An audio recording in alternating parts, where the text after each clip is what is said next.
நான் department first mark எடுத்திருக்கேன். இதுக்கு காரணம் என் ஸ்டாஃப்ஸும் என் மேனேஜ்மெண்ட்டும் தான். என் மேனேஜ்மெண்ட் 30 வருஷம் எக்ஸ்பீரியன்ஸ் இருக்கிறதால நல்ல ஸ்டாஃப் செலக்ட் பண்ணி எங்களுக்கு கொடுத்தாங்க. இந்த காலேஜில் மட்டும்தான் எனக்கும் என் பிள்ளைங்களுக்கும் ஃப்ரீயாக இன்சூரன்ஸ் பண்ணி தராங்க. ரொம்ப சந்தோஷமாக இருக்குது. I'm Kumaran EEE final year படிக்கிறேன். கேம்பஸ் இன்டர்வியூ மூலிமா வேலை வாய்ப்பு வாங்கி கொடுத்துருக்காங்க. அதனால் அவங்களுக்கு நன்றி சொல்லிக்கிறேன். இந்த ட்ராஃபி வந்து டிவிஷனல் லெவலில் வாலிபாலில் வின் பண்ண ட்ராஃபி. இது வந்து ஸ்டாஃபுங்களும் மேனேஜ்மெண்ட்டும் ரொம்ப சப்போர்ட் பண்ணாங்க. அதனால் அவங்களுக்கு நன்றி சொல்லிக்கிறேன். எங்களை ஒவ்வொரு வாட்டியும் இண்டஸ்ட்ரியல் விசிட் கூப்பிட்டு போகிறாங்க. இதனால் எங்களுக்கு எப்படி கம்பெனி கூட நடந்துக்கணும்னு நாங்கள் தெரிஞ்சுக்கிறோம்.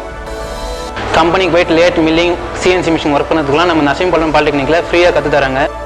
Lavanya from EEE. எங்கள் காலேஜில் ஒவ்வொரு வருஷமும் medical camp, science exhibition, annual day எல்லாம் நடத்துகிறாங்க. 35 ஆண்டு காலமாக கல்வி பணியில் ஈடுபட்டு வரும் திரு KM தாமோதரன் அவர்கள் திரு TG பாண்டுரங்கன் ஆகியோரை நிர்வாக அரங்காவலர்களாக கொண்டு செயல்படும் கல்லூரி நரசிம்ம பல்லவன் பாலிடெக்னிக் கல்லூரி, திம்ம சமுத்திரம், வெள்ளைகேட், காஞ்சிபுரம்.